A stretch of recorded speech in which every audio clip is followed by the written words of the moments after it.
Nations are spending billions to lock down their skies.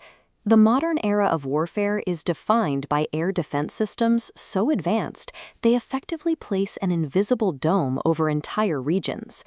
When you look at the vertical green launch tubes of the Russian-made S-400 defense system, you are looking at what is arguably the most feared anti-aircraft weapon on the planet. Its widespread global adoption has forced militaries everywhere to rewrite their attack strategies. The mechanics of these shields are straightforward. Ground-based radars paint the target, tracking the incoming ballistic missile, and within seconds, high-speed interceptors shoot up from the ground to violently smash the threat to pieces mid-air. This creates a massive strategic headache. If your adversary buys an unbreakable shield, your standard single-warhead nuclear deterrent is suddenly neutralized.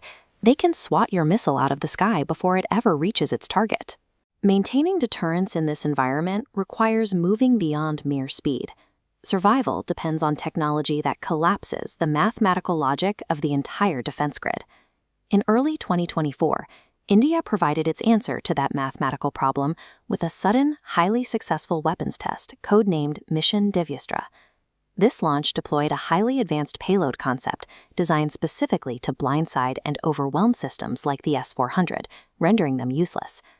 The moment that test concluded, India vaulted into a highly restricted club.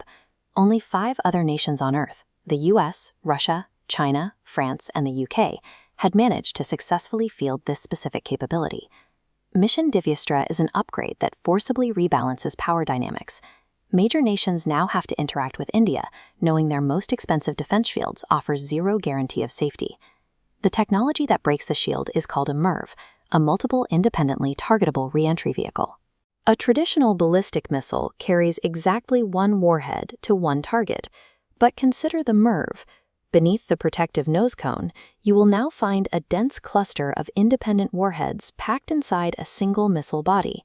The main rocket acts as a heavy delivery vehicle. It reaches peak altitude, opens its payload bay, and releases the cluster of distinct warheads. These are not just dumb bombs. Each warhead has its own navigation system, separately steering toward widely spaced targets simultaneously. You can see the terrifying physical reality of this in a famous long-exposure photo from a US peacekeeper test. A single launch resulted in 8 independent light trails screaming through the atmosphere and striking the Earth at the exact same time. This creates an impossible mathematical problem for the defender. Even the best radar operators cannot simultaneously track, target, and intercept half a dozen hypersonic objects arriving at once. The system simply chokes. And with a nuclear payload, partial success is meaningless. If an air defense system shoots down 5 incoming warheads but misses the 6th, a city is annihilated.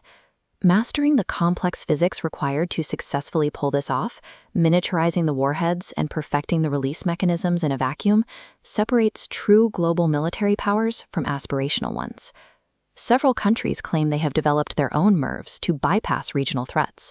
Pakistan, for instance, has been highly vocal about building these weapons specifically to counter India's growing arsenal of S-400 systems. However, international defense experts rarely verify these claims. Pakistan's short-range Ababil missile is frequently touted by state officials as MIRV-capable, yet there is a stark lack of concrete visual evidence or telemetry data to prove the technology actually works outside of a testing environment. India provided recorded public proof of its advanced Agni-E missile. This specific platform is verified to carry a MIRV payload, and Western analysts estimate its actual range reaches 8,000 kilometers, placing it firmly in the intercontinental category. True geopolitical power in the 21st century requires undeniable, scientifically verified proof of your capabilities. India's government deliberately chose a code name that matched this overwhelming technical reality, Mission Divyastra. In ancient Hindu epics like the Mahabharata, a Divyastra is a divine weapon of absolute last resort. It is summoned only in the most critical stages of a war to bring down decisive, unavoidable destruction on an enemy. Modern nuclear doctrine prioritizes the creation of a mutually assured destruction scenario over initiating conflict. Because a MIRV-equipped Agni guarantees the failure of any adversary's missile defense shield, it strips away the enemy's confidence that they could survive a first strike. It operates as the ultimate national insurance policy. And the engineering pipeline hasn't stopped. India is already laying the groundwork for the Agni 6, a system expected to combine this multi-warhead technology with a near-global striking range. Mastering this tech ensures that no matter how advanced an adversary's defenses become, India retains the ability to strike back. It completes the technical requirements of a